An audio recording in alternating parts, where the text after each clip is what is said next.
message vous est présenté par l'Assemblée chrétienne Le Tabernacle. www.letabernacle.net.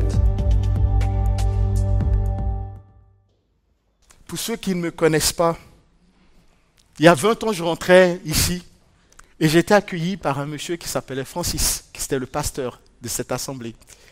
Et Yvette, son épouse ici. Francis nous a devancés auprès du Seigneur. Yvette attend encore avec nous. Et quand je suis rentré ici, ce qui m'a accueilli, c'est l'amour. Et je n'aurais jamais oublié cet amour avec lequel ils m'ont accueilli. 20 ans après, je le ressens encore. Ouais. Mon âme était dans la détresse. J'étais seul en France. J'étais loin de mes repères spirituels. Je n'avais pas, comme dans mon pays, en Côte d'Ivoire, la communion avec les frères. Et puis, cet homme qui est ici, Philippe, un disciple du Seigneur, m'a dit, mais viens, allons-y découvrir. Et on ne se réunissait pas ici, on se réunissait au quai du Verdonçon. Non, aux Arceaux. Et là, j'ai découvert cet homme. Simplement par l'amour avec lequel j'ai été accueilli. Et les fardeaux qui étaient sur moi, l'oppression spirituelle qui était sur moi est tombée. Et c'était une joie de venir ici, chaque dimanche, me ressourcer, écouter la parole. Et Francis, il aimait la parole. Et il savait communiquer aussi cet amour pour la parole. C'était un homme simple. Et j'aime la simplicité dans les choses de Dieu. Parce que quand Jésus enseignait, il enseignait avec des choses simples. Il disait, si le grain de blé qui est tombé en terre ne meurt, il ne peut porter de fruits. Tout le monde comprend ça. Même un enfant comprend que quand tu mets la graine, voilà, tu la mets dans la terre, elle enfuit, et dedans, alors elle pousse. Il disait, le bon berger abandonne 99 brebis et va chercher une seule brebis qui est perdue. Et quand il la trouve, il la retrouve avec beaucoup de joie. Et moi, je lisais ce passage comme ça. Et dans l'assemblée, j'ai rencontré un berger. Il y avait un frère qui était berger et qui m'a dit, non, c'est vrai. Si tu as un troupeau et qu'une brebis se perd, si tu ne la retrouves pas, avant le lendemain, tu la trouves morte. Mais si elles sont 3, 4, ben, elles peuvent tenir. Jésus enseignait des choses simples.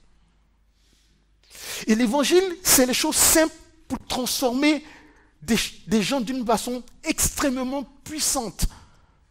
Pour bouleverser ta vie avec des choses simples, mais qui sont extrêmement puissantes.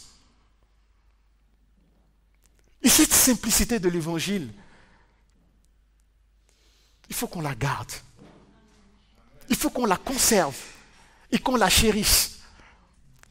Ils étaient tous ensemble, priant dans l'Acte des Apôtres, recherchant le Seigneur dans la communion des frères, dans la fraction du pain.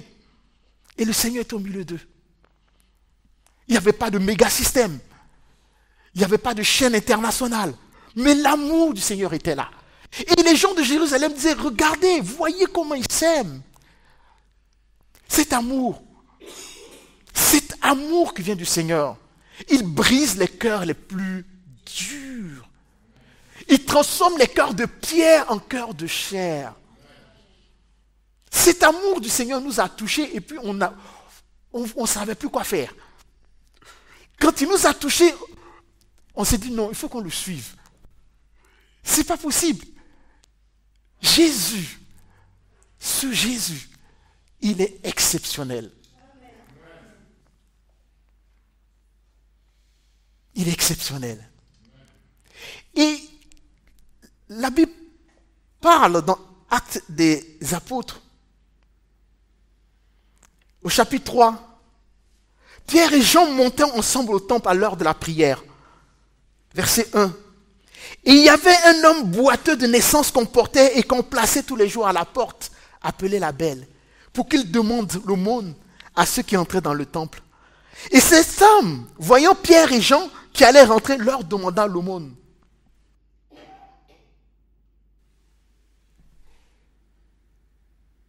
Pierre, de même que Jean, fixa les yeux sur lui et lui dit, regarde-nous. Et il les regardait attentivement, s'attendant à recevoir quelque chose d'eux. Alors Pierre lui dit, je n'ai ni or, ni argent, mais ce que j'ai, je te le donne. Je n'ai ni or, ni argent, mais ce que j'ai, je te le donne. Au nom de Jésus-Christ de Nazareth, lève-toi et marche. Et le prenant par la main droite, il le fit lever. Au même instant, ses pieds et ses chevilles deviennent fermes. Et d'un saut, il fut debout. Il se mit à marcher. Il entra avec eux dans le temple, marchant, sautant et louant Dieu. Et le monde le vit marchant, louant Dieu. Et il reconnaissait que c'était celui qui était à la porte du temple. Et ils furent remplis d'étonnement, de surprise au propos de ce qui lui était arrivé. Mais, je n'ai ni or, je n'ai ni argent, mais ce que j'ai est capable de faire ce que les plus grands chirurgiens ne peuvent faire. Ce que j'ai est capable de faire ce que les plus grands bioinformaticiens qui sont en train de travailler sur des exosquelettes et tout ne peuvent faire. Au nom de Jésus, le paralytique se lève. Et c'est étonnant. Et c'est surprenant. Mais c'est ça qui est la réalité. Et cet homme dont la vie venait de changer ne pouvait que exprimer une chose. Il ne recherchait plus la pièce. Est-ce que dans sa vie, il avait même espéré une seule fois qu'il pourrait marcher à nouveau? Même pas. Et Pierre et Jean ont témoigné. Ils ont dit, mais pourquoi fixez-vous les regards sur nous, comme si c'est nous qui avons fait quelque chose? Le Dieu d'Abraham, d'Isaac et de Jacob, le Dieu de nos pères, a glorifié Jésus, son serviteur.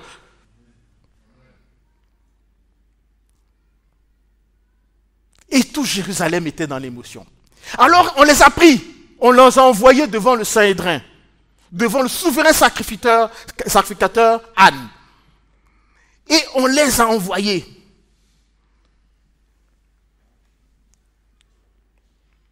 En leur disant, il ne vous est pas permis de parler de Jésus. Et on les a convoqués. Chapitre Acte 4, verset 5. Le lendemain, les chefs du peuple, les anciens et les scribes s'assemblèrent avec Jésus, avec Anne, le souverain sacrificateur, avec Caïphe, Jean, Alexandre et tous ceux qui étaient de la race des principaux sacrificateurs. Ils les firent placer au milieu d'eux, Pierre, et il leur demandait, par quel pouvoir et au nom de qui faites-vous cela?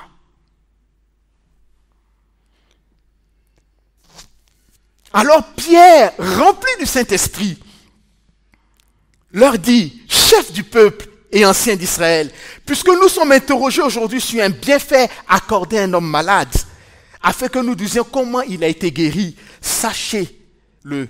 Et que tout le peuple d'Israël le sache, c'est par le nom de Jésus-Christ de Nazareth que vous avez crucifié et que Dieu a ressuscité des morts. C'est par lui que cet homme se présente en pleine santé devant vous. Jésus est la pierre angulaire, rejetée par vous qui bâtissez, qui est devenue la principale de l'angle. Et il continue en disant, il n'y a aucun salut. Il n'y a de salut en aucun autre nom, car il n'y a sous le ciel aucun autre nom qui a été donné parmi les hommes par lequel nous devons être sauvés, sinon le nom de Jésus. Sous le ciel ici, aucun. Aucun autre nom qui a été donné par lequel nous puissions être sauvés que le nom de Jésus.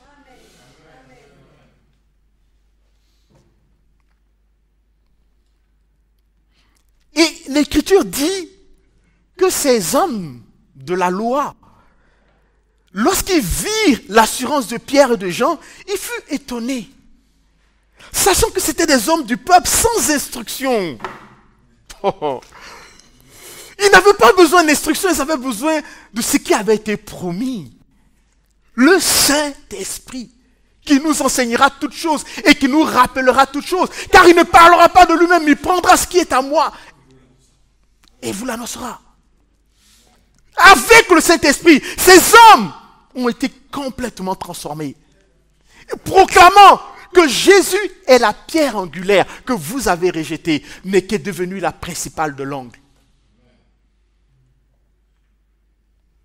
Et vous êtes étonnés, mais c'est ça. Ils ont été frappés par le fait que ce sont des hommes sans instruction. Dieu ne regarde pas à la hauteur. Il ne regarde pas à l'épaisseur de ton bagage intellectuel. Il cherche des hommes et des femmes qui sont consacrés. Et ce passage-là qui dit l'Esprit de l'Éternel parcourt toute la terre et regarde ceux dont le cœur est attentif à Dieu et cherche Dieu. Il y a beaucoup de choses pour nous éloigner, pour nous distraire, pour nous accaparer. Et lorsqu'on prend notre Bible, le sommeil profond commence à tomber sur nous. On commence à bâiller tellement on est fatigué. Oh, j'ai eu une journée épouvantable. Et pourtant on oublie qu'il est écrit, si l'Éternel ne bâtit, celui qui bâtit en vain. Si l'Éternel ne garde la ville, celui qui veille en vain. Car il en donne autant à ses bien-aimés pendant leur sommeil. C'est vrai que ce verset-là La chose la plus essentielle pour nous, garder la connexion. Et j'ai envie de te demander, mais quel est le type de connexion que tu as? 2G, 3G, 4G, 5G, ou tu as une connexion filaire? Quel est le type de connexion que tu as? En fait, parce qu'en fonction de ta connexion, la quantité d'informations que tu peux recevoir sera limitée. Ce n'est pas l'administrateur de l'information qui n'a pas l'information. Il a suffisamment d'informations pour te donner, mais la connexion, elle est limitée. Alors il ne peut faire passer que des informations limitées. Alors qu'il peut te révéler des choses limitées. Il peut t'instruire dans des choses limitées. Parce que toi, tu as fixé cette limite. Par le temps que tu lui accordes, par la consécration que tu as, par la façon dont tu vis ta vie, comme si elle était à toi. Et non pas à lui. Mais quand tu as une 5G, déjà le débit est meilleur. Et c'est pourquoi Paul pouvait dire, vous qui deviez devenir être maîtres, on a encore besoin de vous enseigner les rudiments de la parole. Car vous en êtes venus avoir besoin non pas de paroles d'aliments solides, mais de lait. Cette connexion qu'on a avec le Seigneur, cette intimité qu'on a avec le Seigneur, elle est déterminante. Elle est fondamentale. Elle est précieuse plus que tout et encore tout. Car ces hommes n'avaient ni la connaissance des Écritures, mais ils avaient le Saint-Esprit. Et ils ont bouleversé une ville entièrement avec le nom de Jésus. Et je ne parlerai pas de Philippe qui avait été envoyé vers l'eunuque éthiopien,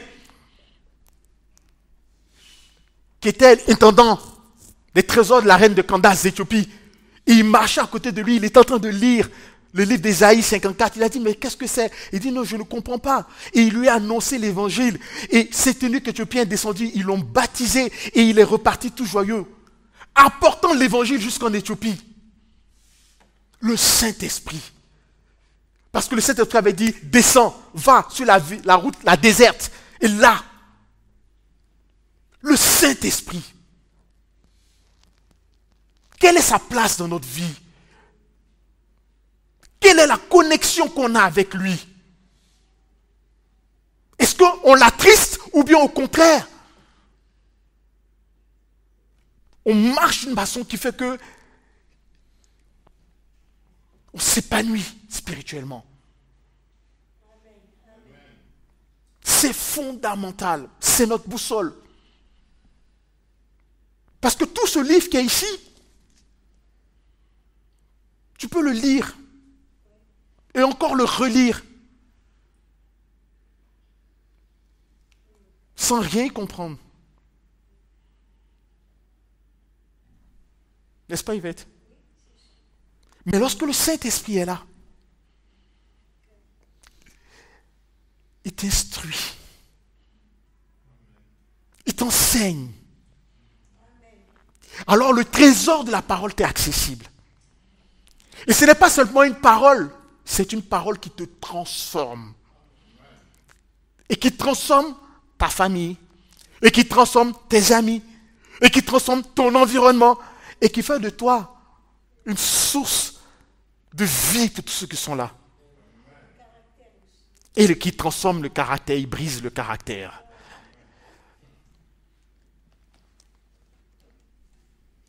La pierre qu'ont rejeté ceux qui bâtissaient, qui est devenue la principale de l'angle.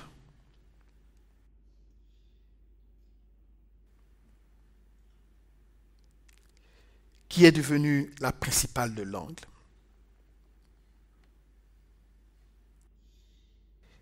Et ce matin, je me suis levé avec ce psaume et il résumait bien les quelques mois que j'ai passés ici à Montpellier.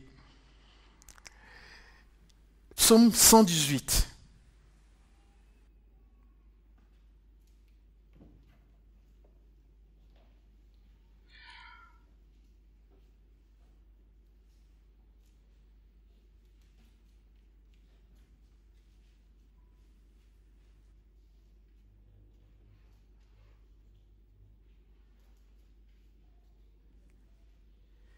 Louez l'Éternel car il est bon, car sa miséricorde dure à toujours.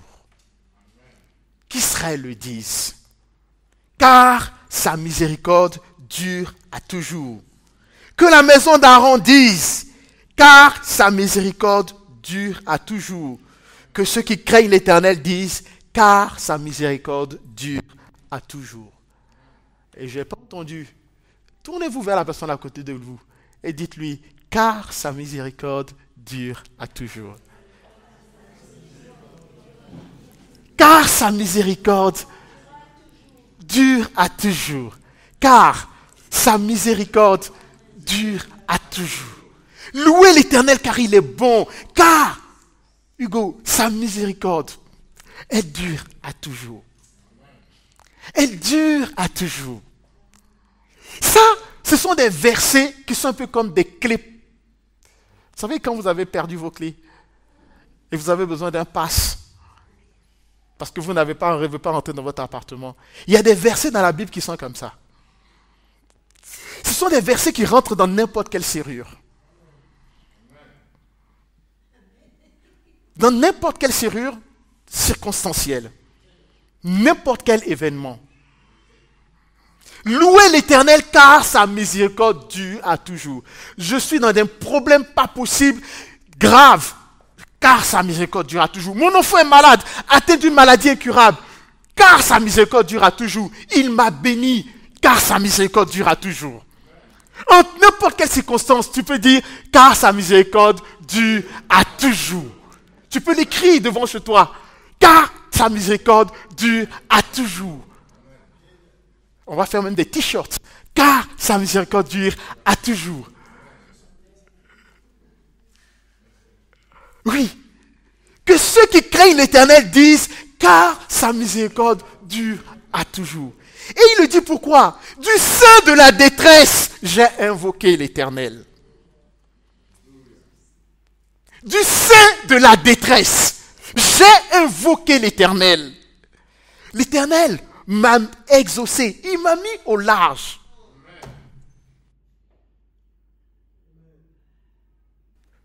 L'Éternel est pour moi. Je ne crains rien. Que peuvent me faire des hommes? Dis, que peuvent me faire des hommes? Que peuvent te faire des hommes? Philippe, que peuvent te faire des hommes? L'Éternel est pour moi, je ne crains rien. Que peuvent me faire des hommes? Et souvent, on tremble devant les hommes parce qu'ils sont puissants. Ils ont du pouvoir, c'est vrai. Mais il dit, que peuvent me faire les hommes? Parce que l'Éternel est pour moi, je ne crains rien.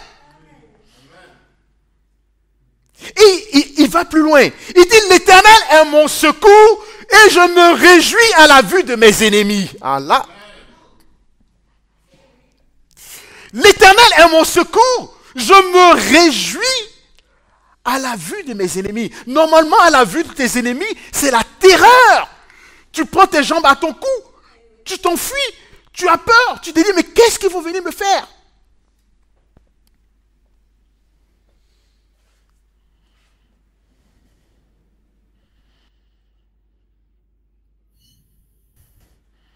Vaut mieux chercher un refuge en l'Éternel que de se confier à l'homme. C'est notre réflexe, malheureusement. Vaut mieux chercher un refuge en l'Éternel que de se confier au grand. Verset 10. Toutes les nations m'environnaient. Au nom de l'Éternel, je les taille en pièces.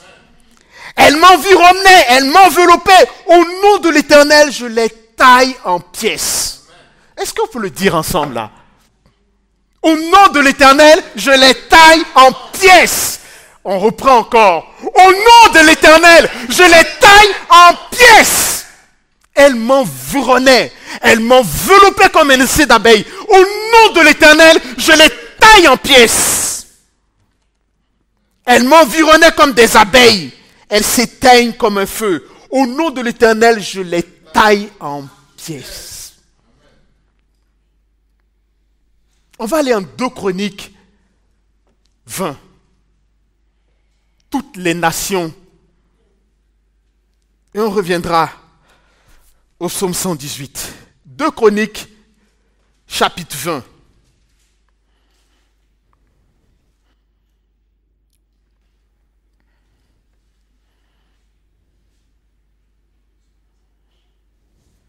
À partir du verset 1er. Au temps du roi Josaphat, les fils de Moab, les fils d'Ammon, les Ammonites, et de ceux de Maonites marchèrent contre Josaphat pour lui faire la guerre. On vint informer Josaphat en disant, une multitude nombreuse s'avance contre toi depuis l'autre côté de la mer, depuis la Syrie. Ils sont à Atalson Tamar, qui est en Guédi. Voilà la nouvelle qu'on vient donner à Josaphat. Mais pour que nous comprenions ce qui est en train de se passer, c'est le verset suivant qui nous le dit. Verset suivant, qui dit verset 3. Dans sa frayeur. Dans sa frayeur. Quand Josaphat a entendu ça, Josaphat était un roi qui était en communion avec Dieu et qui marchait selon les voies de Dieu. Quand il a entendu ça, la frayeur, la frousse, la peur. Mais dans sa frayeur, il a fait quelque chose. Il se disposa à chercher l'Éternel. Dans sa frayeur, il se disposa à chercher l'Éternel. Et il publia un jeûne pour tout Juda. C'était des moments difficiles. Quand l'ennemi viendra, il ne fera pas de différence entre femmes et enfants, entre jeunes et vieillards. L'ennemi vient pour saccager, pour voler, pour détruire. Mais le Seigneur est venu pour sauver.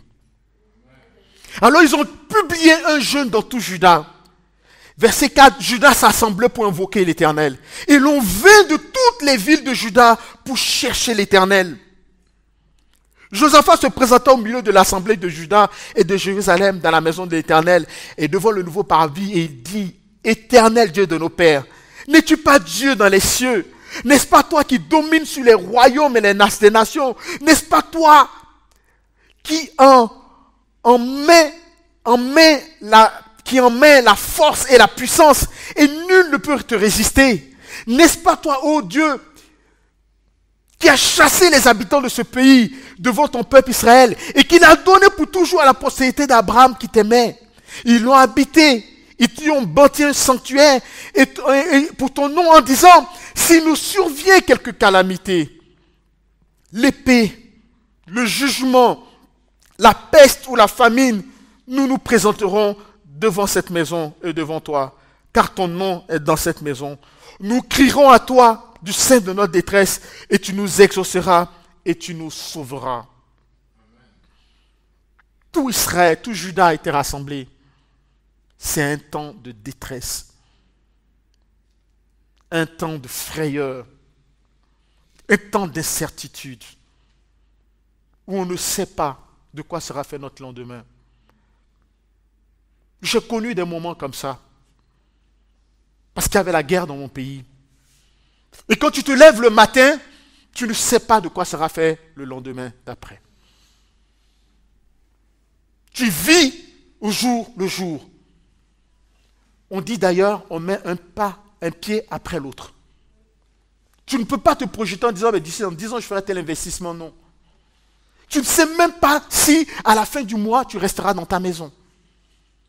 Tu entends des nouvelles de terreur partout, d'effroi partout. Et tu vis dans l'incertitude.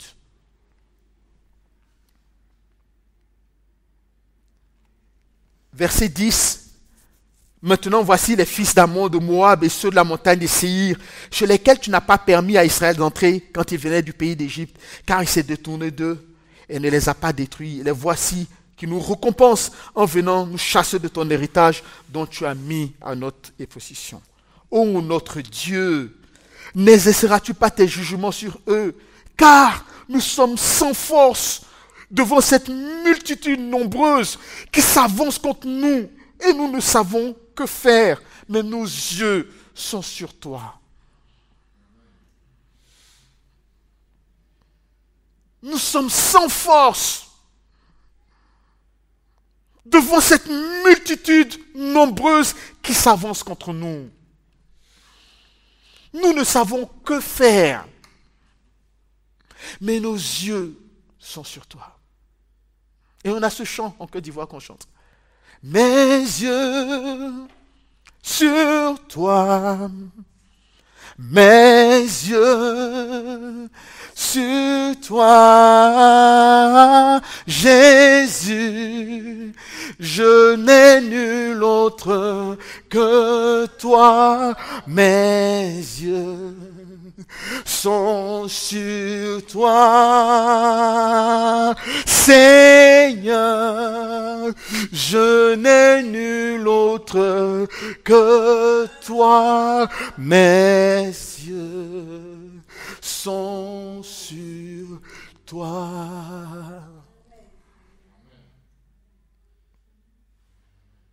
Nous sommes sans force.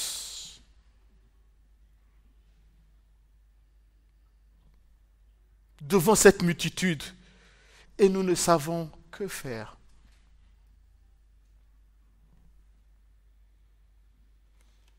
Mais nos yeux sont sur toi.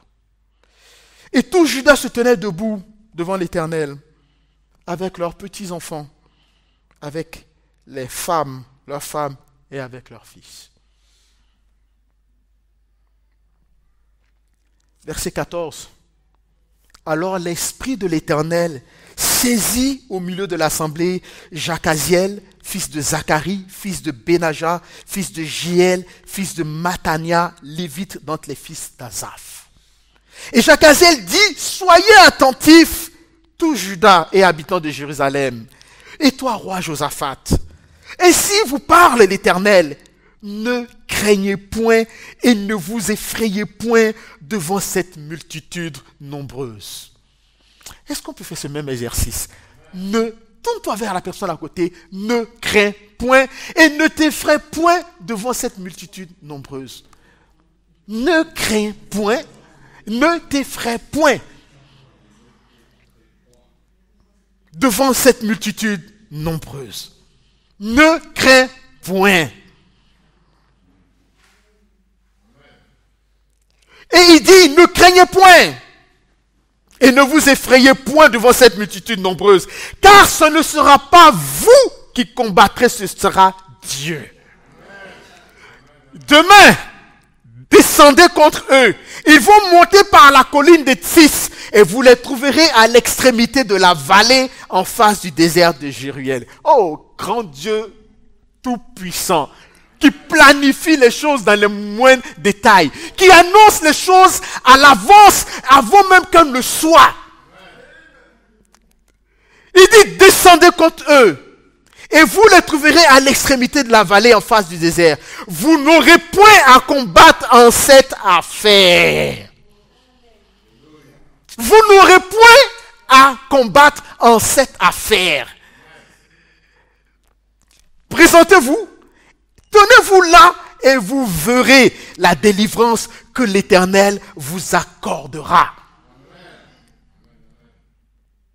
Tenez-vous là, présentez-vous, tenez-vous là et vous verrez la délivrance que l'Éternel accordera. Juda et Jérusalem, ne craignez point, ne vous effrayez point.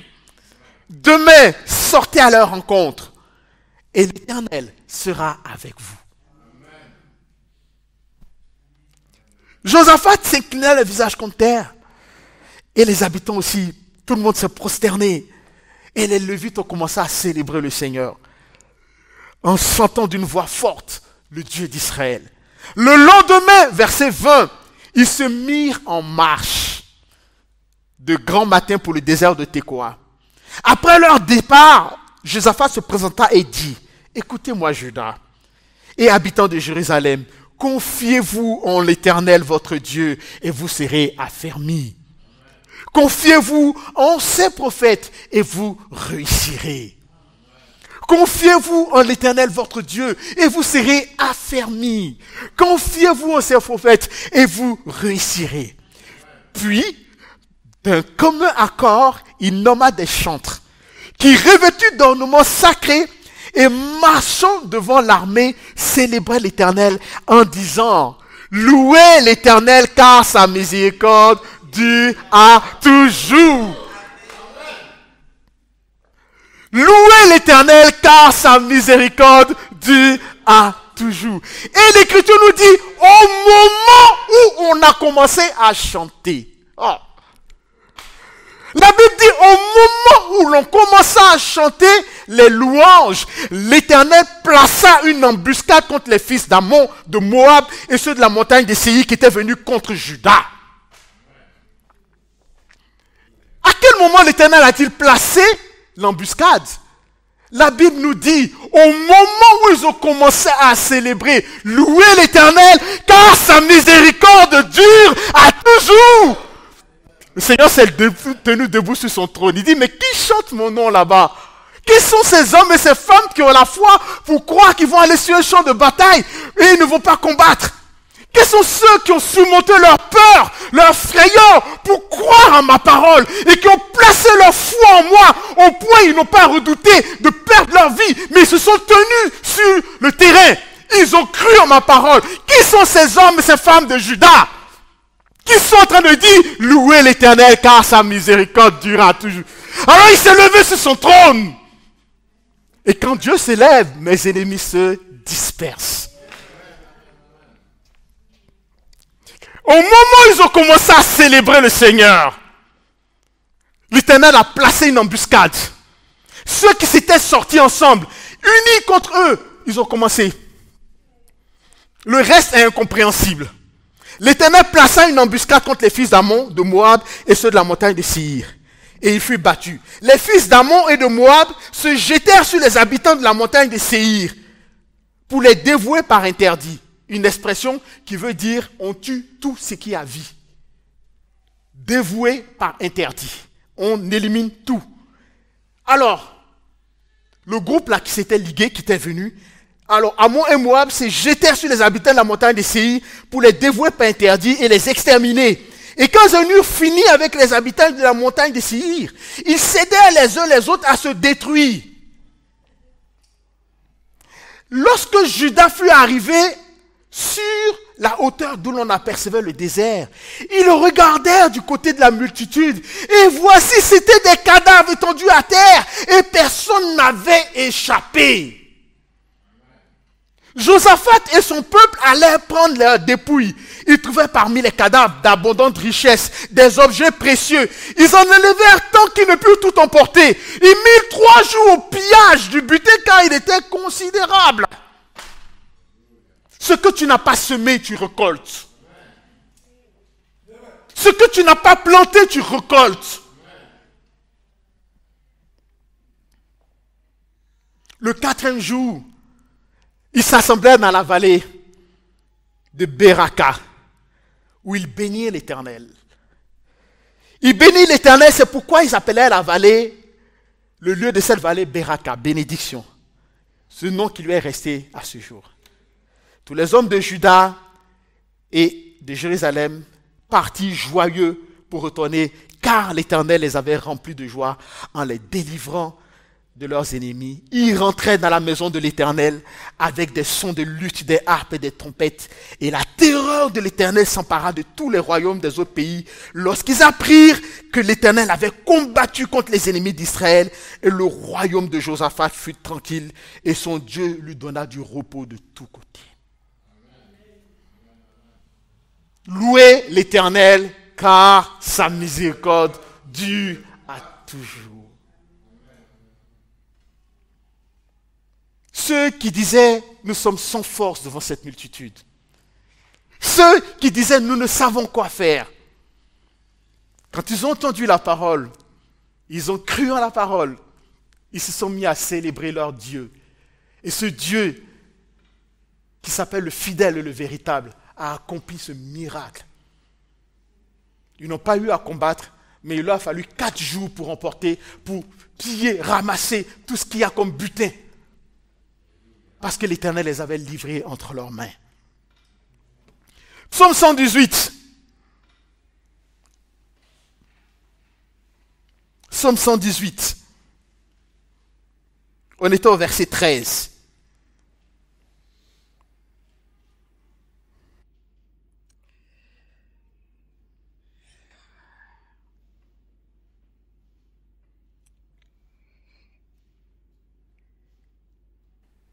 Tu me poussais pour me faire tomber, mais l'Éternel m'a secouru.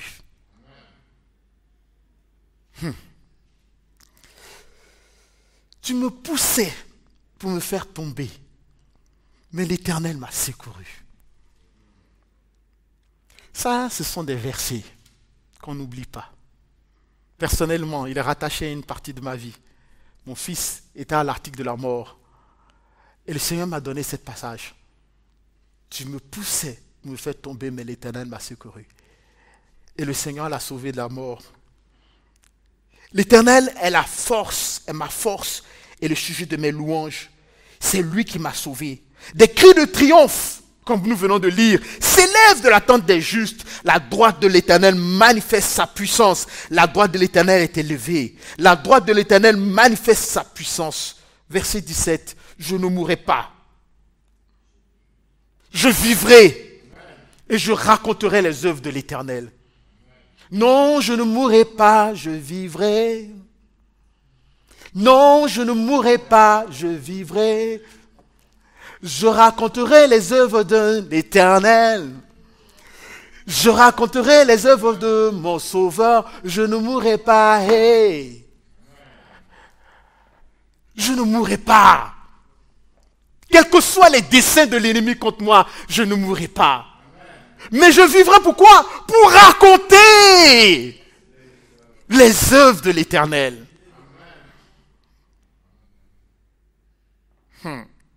L'Éternel m'a châtié, mais il ne m'a pas livré à la mort. Ouvrez les portes de la justice, j'entrerai, je louerai l'Éternel. Voici la porte de l'Éternel, c'est pas elle quand elle est juste. Je te loue de ce que tu m'as exaucé, parce que tu m'as sauvé.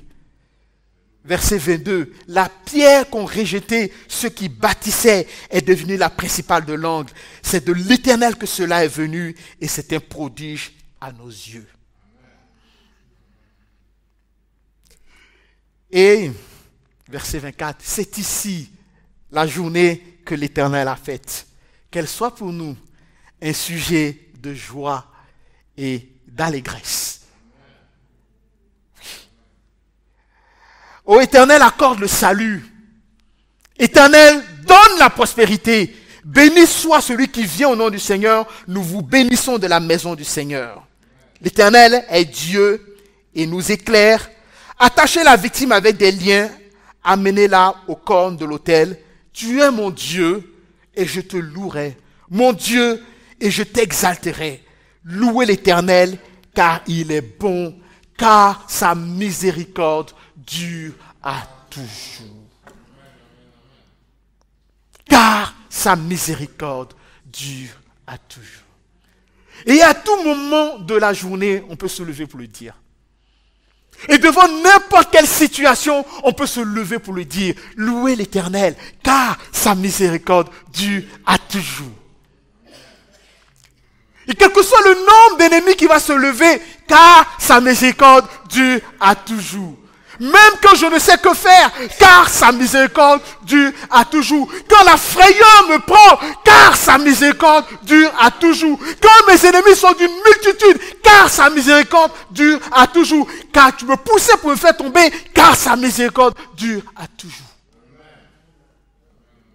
Sa miséricorde. Et vous comprenez que ce passage était écrit avant que Jésus n'arrive. Avant qu'il ne soit manifesté. Et Israël connaissait déjà la miséricorde de Dieu. En disant, sa miséricorde dure à toujours. Et nous qui sommes parvenus à la fin des temps, on comprend davantage encore. Car sa miséricorde dure à toujours. Car la grâce par laquelle Dieu a opéré notre salut et notre délivrance n'est point semblable à celle du sang des veaux qu'on faisait rentrer et qu'il fallait renouveler chaque fois le sacrifice. Elle est éternelle, elle durera toujours.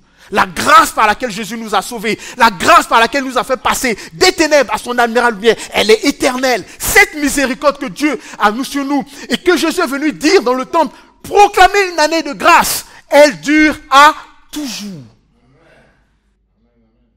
Elle dure à toujours. Alors on doit prendre ça comme l'ancre d'un bateau. Lorsque le bateau est à quai, ou bien lorsque le bateau est quelque part qui ne veut pas bouger, il lance son ancre. Elle va se poser sur le fond. Elle le maintient. Alors ça tangue, ça balance. Mais car sa miséricorde dure à toujours. Ça secoue. Ça vibre, tu as l'impression que tout va tomber. Car sa miséricorde dure à toujours, rien ne tombera.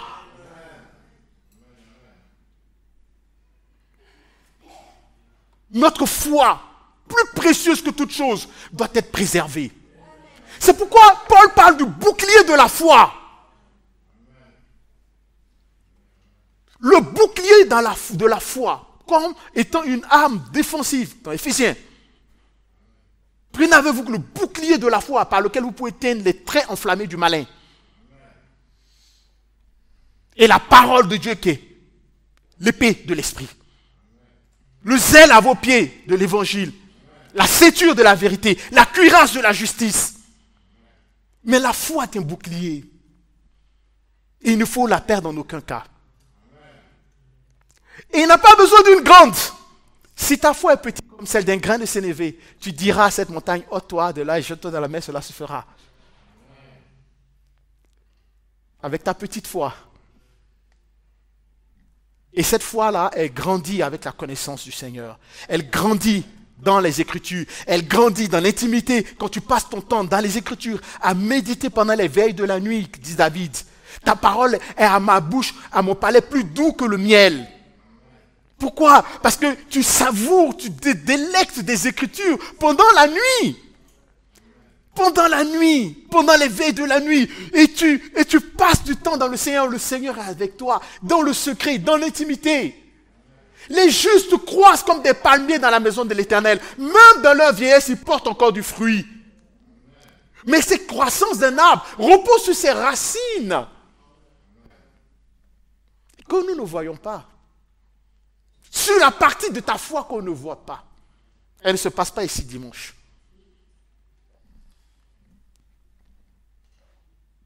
les fondations. Alors persévérons. Car sa miséricorde dure.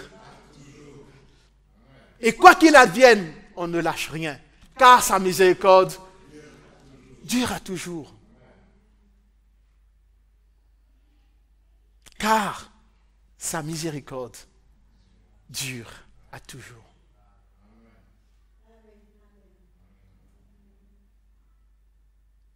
Alors on pourra voir des choses comme Josaphat a vu. L'écriture, elle est bonne. Parce que le Seigneur, quand il a besoin de te parler, de t'instruire,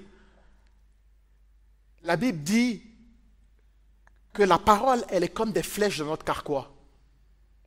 Lorsqu'on a lu les Écritures, lorsqu'on a parcouru les Écritures, le Saint-Esprit s'appuie sur ta connaissance des Écritures pour te parler et d'agir. Parce que tu peux te retrouver dans un moment de détresse et le Seigneur va te rappeler, qu'est-ce que j'ai dit à Josaphat?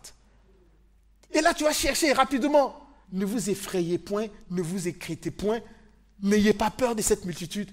Ce n'est pas vous qui aurez à combattre, mais c'est moi. Oh!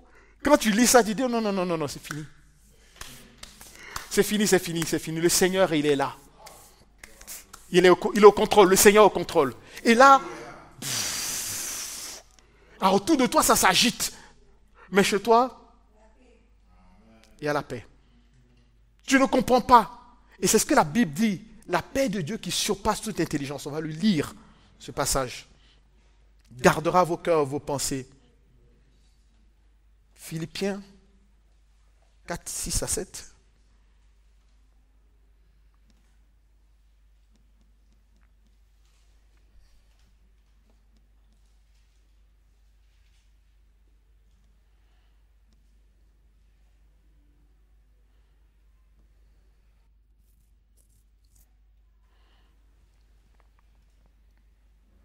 Philippiens 4,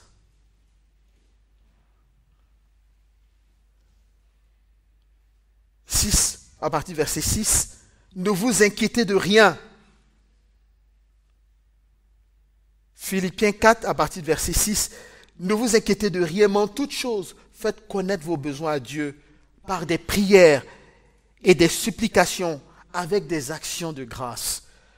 Et la paix de Dieu qui surpasse toute intelligence gardera vos cœurs et vos pensées en Jésus-Christ. Et la paix de Dieu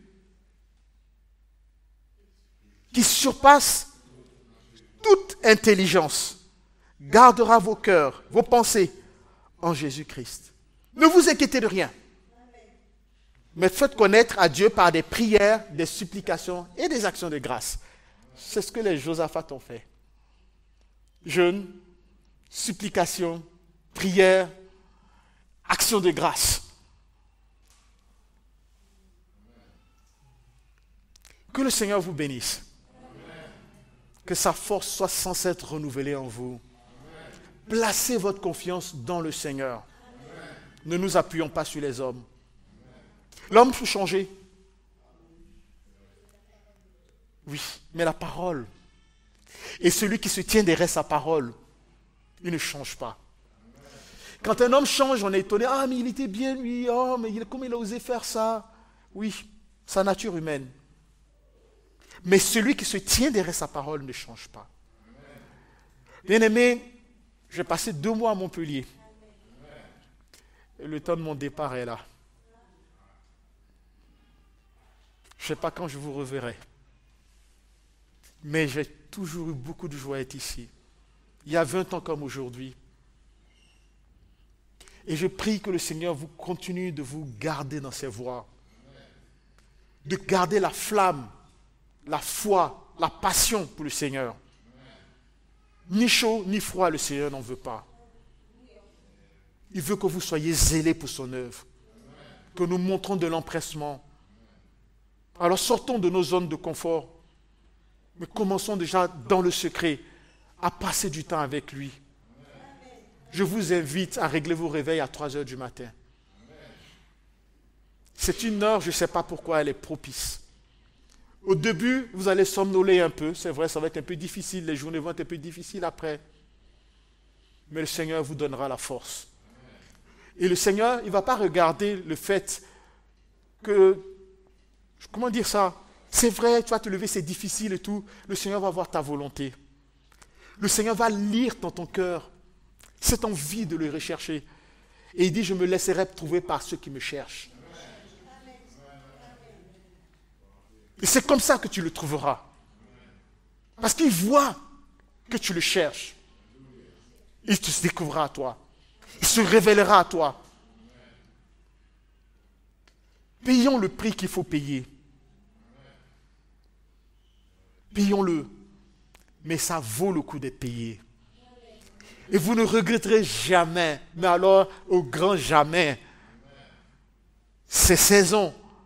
Parce que je ne sais pas pourquoi ce n'est pas une doctrine que je donne. C'est juste une remarque que je fais. On a des saisons dans notre vie. Des saisons où l'esprit nous bouge. Où l'esprit nous dispose à la prière. Où l'esprit nous dispose au jeûne. Et en analogie avec le climat. Quand c'est l'hiver, rien. Efforce-toi d'aller semer, efforce-toi d'aller planter. Fais tout ce que tu veux, rien ne poussera. Mais quand c'est le printemps, tout sort, tout éclot. Il y a des saisons spirituelles. Et ce n'est pas nous qui sommes les maîtres de ces saisons. C'est le Seigneur qui est le maître de ces saisons. Et comment il fait? Il passe par ses serviteurs et ses prophètes pour nous apporter des messages, pour nous amener à aller quelque part. Et ces moments qu'il nous donne, c'est en prévision des choses qui vont arriver demain. Car il exerce mes mains au combat avant le combat, pas pendant le combat. Il m'exerce à avoir confiance en lui avant les moments de crise, pas pendant la crise. Pour que tu sois prêt. Et il te dit, commence à te préparer. Et là, toi, tu ne veux pas te préparer. Et là, toi, tu ne bouges pas. Tu dis, ah, il fait trop froid aujourd'hui pour me lever pour sortir de ce lit-là. Alors, je suis bien sous ma couette, moi, c'est douillet. C'est pendant ce temps. Et le Seigneur, il a des saisons comme ça. Et donc, il nous encourage. Allez-y. Ne regardez pas, il y a des contraintes. Je suis sûr qu'il y a des contraintes. Il y a des choses difficiles. Chacun de nous a une vie avec sa réalité. Mais ayons confiance dans le Seigneur. Ayons confiance en lui. Parce qu'il sait ce qu'il fait. Et il sait ce qu'il fait, pas pour aujourd'hui, pour demain, pour dans 5 ans, pour dans 6 ans, pour dans 10 ans. Alors affermis-toi aujourd'hui. Fortifie-toi maintenant. Serre la parole dans ton cœur pour ne pas l'abandonner. Et grandis dans le Seigneur. Pour ne pas t'éloigner de lui. Pour ne pas pécher. Je serre ta parole dans mon cœur pour ne pas pécher contre toi, Seigneur. Et donc, ça demande quelque chose. Ça demande de se lever à 3 heures du matin. Moi, j'avais l'habitude de me lever à 5 heures du matin. J'avais reçu un enseignement. C'était un pasteur qui venait de Namibie et qui nous expliquait la vertu. J'étais un jeune chrétien, qu'il faut se lever le matin pour prier et tout. Et c'était bien. Il racontait qu'il y avait une sœur parmi eux qui venait toujours à l'heure de la prière. Il lui dit, mais comment tu fais? Tu n'as pas de montre et tout. Elle dit, je regarde les étoiles. Je connais quand je regarde les étoiles. Et un jour, il dit, elle est arrivée en retard, le ciel était nuageux, donc elle n'avait pas. Et moi, au début, c'était difficile parce que je me levais, j'avais sommeil. Moi, je suis un gros dormeur, vous savez. C'était difficile, donc je suis là, j'ai sommeil. Alors, je sors de la chambre, je vais prendre de l'air frais dehors, je me mets dans un endroit où je peux ne pas être assoupi. Si je reste dans mon lit, c'est sûr que 10 minutes après, je me rends compte que je suis en train de dormir. Donc, je sors. Je vais dans un endroit, et puis là, j'avais sommeil, mais j'essayais. Et je commençais à lire les psaumes, et j'ai vu que ça me réveillait. Et que les psaumes me donnaient des paroles pour prier. J'ai commencé comme ça, doucement. Et puis après, c'était merveilleux. Parce que là, ça avait pris, comme la mayonnaise. Et je me levais le matin à 5 heures du matin. Le Seigneur me réveillait. Je ne mettais pas mon réveil. À 5 heures, quand je me réveille, je regarde, il est 5 heures. Et je me lève, je vais prier. Quand j'étais en examen, j'étais tellement fatigué parce qu'on ne dormait pas beaucoup. Quelqu'un est venu taper à ma porte. Je te dis un gros coup sur ma porte, je me suis levé, qui est là? Je vais, il n'y a personne, je regarde l'heure, il est 5 heures. Je dis, il faut aller prier. Et donc je prie à 5 heures, c'était merveilleux. Et un jour, je me réveille, 3 heures du matin, je dis, non, Seigneur, non, il y a une erreur. C'est 5 heures. Je me recouche, je me réveille à 6 heures. Mais Seigneur, qu'est-ce qui s'est passé? Qu'est-ce qui s'est passé, Seigneur? Je n'ai pas pu me réveiller à 5 heures du matin. Ah, je dis, donc c'était toi à 3 heures du matin? Mais 3 heures du matin, j'ai cours le lendemain. Et toi aussi, il faut comprendre. C'est dur. Et je me lève à 3 heures. La prochaine fois, j'ai compris. Je suis allé à 3 heures du matin. J'ai prié. Et c'était merveilleux parce qu'il y a la présence de Dieu qui était là. J'ai vécu pendant ma vie d'étudiant des choses incroyables. Parce que moi, je chantais des cantiques, il y avait une rigole qui était là, il y avait des crapauds dedans. Et je ne sais pas, je vous dis des choses, je ne l'invente pas. Quand je chante mon refrain, là, mon couplet, ils se taisent. Quand on arrive au refrain, ils se mettent à quoi? C'est waouh, waouh, waouh. Et après, quand je passe, ils se taisent. Et quand je dis qu'ils se remettent aussi, je dis, bon, allez, toute la nature loue le Seigneur. Alléluia. Alléluia. Et c'était merveilleux. 3 heures du matin. Et le Seigneur me faisait monter des degrés. Je ne connaissais pas. Mais par son esprit, il me conduisait à des chemins plus hauts, plus hauts, plus hauts. Et ce jour-là où on a fait 3 heures du matin, j'avais cours le lendemain jusqu'à midi. Je dis, ouf, ben, tant pis. On arrive, on fait cours. Et à 10h30, on doit avoir le dernier cours. On reçoit un message. Le professeur dit, il s'excuse, il ne viendra pas. Oh, alléluia! Seigneur, tu savais! Donc tu m'as fait réveiller parce que tu savais. Quelle joie! Quelle joie de voir que le Seigneur prend soin de nous. Tu ne nous mets pas des fardeaux trop lourds. Le commandement que je te donne aujourd'hui n'est pas au-dessus de ta portée. Il n'est pas comme quelque chose qui est loin. Non, il est tout près de toi. Il est dans ton cœur. Pour que tu puisses le saisir. Alors quand on dit levez-vous à 3 heures du matin, non. Ce n'est pas compliqué. Ce n'est pas compliqué. Ayons confiance dans le Seigneur. Disposons-nous pour rechercher sa face.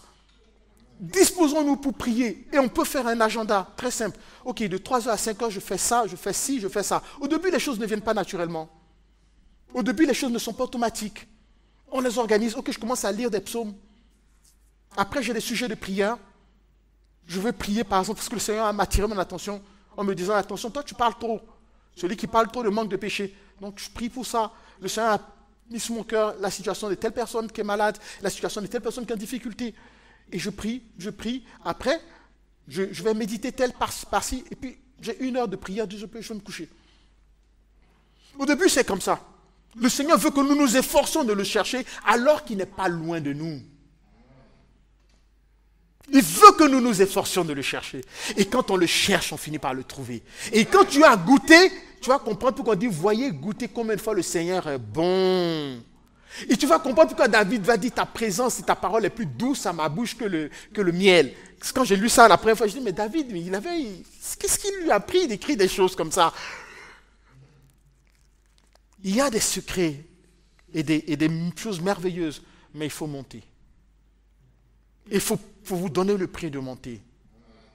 Vous voulez voyager dans un train, vous payez le prix. Mais vous conviendrez avec moi que le prix que vous payez ne vaut pas le temps pris pour construire le train, le temps pris pour la technologie de la recherche. Non, ça ne vaut pas ça. Vous payez une petite partie.